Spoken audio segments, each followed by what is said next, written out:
कल्पना करा, हिमालयाच्या उंच बर्फाच्छादित डोंगरांमध्ये जिथे तापमान -20 ते -30 अंशांपर्यंत खाली जाते, जिथे श्वास घेणंही कठीण असतं, तिथे भारतीय सैनिकांना शत्रूशी सामना करायचा आदेश मिळतो. ही लढाई साधी नव्हती. ही होती भारताच्या इतिहासातील एक अत्यंत कठीण आणि निर्णायक लढाई, 1999 सालचं कारगिल युद्ध. नमस्कार मंडळी, ऐका हो ऐका ह्या आपल्या खास मराठी पॉडकास्टमध्ये तुमचं मनःपूर्वक स्वागत आहे. आज कारगिल विजय दिनानिमित्त आपण त्या ऐतिहासिक लढाईच्या शौर्यगाथेत पुन्हा एकदा डोकावणार आहोत, जिथे भारताच्या वीर जवानांनी अशक्य वाटणारी लढाई शक्य करून दाखवली. जी फक्त एक लढाई नव्हती, तर तो होता भारताच्या अभिमानाचा, शौर्याचा आणि निर्धाराचा खरा मास्टर स्ट्रोक. 1999 मध्ये पाकिस्तानाच्या सैनिकांनी आणि घुसखोरांनी गुपचूपपणे कारगिलच्या उंच डोंगरांवर कब्जा केला होता. त्यांचा उद्देश स्पष्ट होता: भारताचा अत्यंत महत्त्वाचा राष्ट्रीय मार्ग NH-1A कापून टाकणे, ज्यामुळे लेह आणि लडाखचा संपर्क देशापासून तुटला असता. ही घुसखोरी अत्यंत योजनाबद्ध होती, पण भारताला याची पूर्ण कल्पना नव्हती. जेव्हा भारतीय लष्कराला या घुसखोरीचा अंदाज आला, तेव्हा तात्काळ एक मोठी सैनिकी मोहीम सुरू करण्यात आली, ज्याला नाव देण्यात आलं ऑपरेशन विजय. ही मोहीम म्हणजे केवळ युद्ध नव्हतं, तर भारताच्या सार्वभौमत्वाची खरी परीक्षा होती. भारतीय सैन्याने अत्यंत कठीण परिस्थितीत लढण्याचा निर्णय घेतला.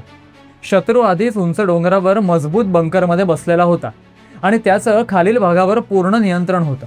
पण भारताने इथेच आपली रणनीती बदलली. थेट आणि समन्वयिक हल्ल्याची योजना आखण्यात आली. या संपूर्ण युद्धात भारताने आपल्या तीनही दलांचा उत्तम समन्वय वापरला. भारतीय युवा सेनेने पहिल्यांदाच इतक्या उंचीवर हवाई हल्ले केले. या मोहिमेचं नाव होतं ऑपरेशन सफेद सागर. या एअर स्ट्राईकमुळे शत्रूच्या पुरवठा रेषा तुटल्या आणि त्यांची ताकद कमी झाली. हीच गोष्ट युद्धाचा टर्निंग पॉईंट ठरली. या युद्धातील सर्वात कठीण आणि निर्णायक लढाई होती टायगर हिल. ही टेकडी इतकी महत्त्वाची होती की तिथून संपूर्ण परिसरावर नजर ठेवता येत होती. शत्रूने ही टेकडी अत्यंत मजबूत बंकर आणि मशीन गनने सज्ज केली होती. पण भारतीय सैनिकांनी रात्रीच्या अंधारात बर्फात खडका डोंगर चढत हा पॉईंट जिंकण्याचा निर्णय घेतला. या लढाईत सैनिकांनी अपार शौर्य दाखवलं. अनेक वेळेला त्यांना फेस टू फेस कॉम्बॅट करावा लागला. गोळ्यांचा वर्षाव होत होता, पण भारतीय जवान पुढेच जात होते. अखेर टायगर हिल परत भारताच्या ताब्यात आली. ही विजयगाथा भारतीय लष्कराच्या इतिहासात सुवर्ण अक्षरांनी लिहिली गेली. या युद्धात अनेक वीरांनी आपलं अमूल्य बलिदान दिलं, पण एक नाव कायम अमर झालं, ते म्हणजे विक्रम बत्रा. त्यांचा कोडनेम होता शेरशाह. ते म्हणायचे, either I will come back after hoisting the tricolour or I will come back wrapped in it. त्यांनी या लढाईमध्ये असामान्य शौर्य दाखवलं आणि शेवटी देशासाठी आपलं जीवन अर्पण केलं. त्यांचं धैर्य आजही प्रत्येक भारतीयासाठी एक प्रेरणा आहे. हळूहळू भारतीय सैन्याने एक एक करून सर्व घुसखोरांना मागे हटवलं. शत्रूला आंतरराष्ट्रीय दबावाचा सामना करावा लागला आणि शेवटी त्यांना माघार घ्यावी लागली.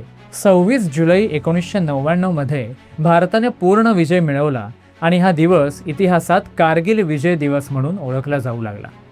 या युद्धातून भारताने जगाला दाखवून दिलं की परिस्थिती कितीही कठीण असो, भारतीय सैनिक कधीही हार मानत नाहीत. बर्फाच्छादित पर्वतांवर, गोठवणाऱ्या थंडीत आणि कमी ऑक्सिजनमध्येही त्यांनी देशासाठी अखेरपर्यंत लढा दिला.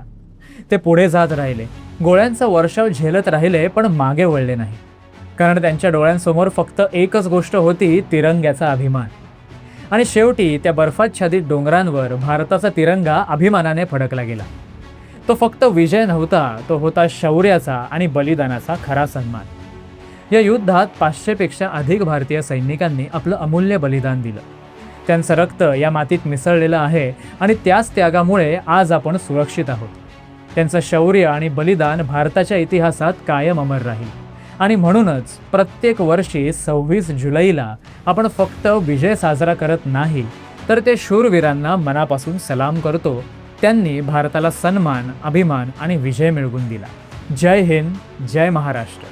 तर मंडळी, आजच्या पुरतं एवढंच. आम्हाला आशा आहे की तुम्हाला आमचा हा पॉडकास्ट अवश्य आवडला असेल. आवडला असल्यास लाईक व शेअर करायला विसरू नका. अजून कोणती इतिहासातील प्रेरणादायी कथा तुम्हाला ऐकावीशी वाटते, कमेंट बॉक्समध्ये जरूर सांगा.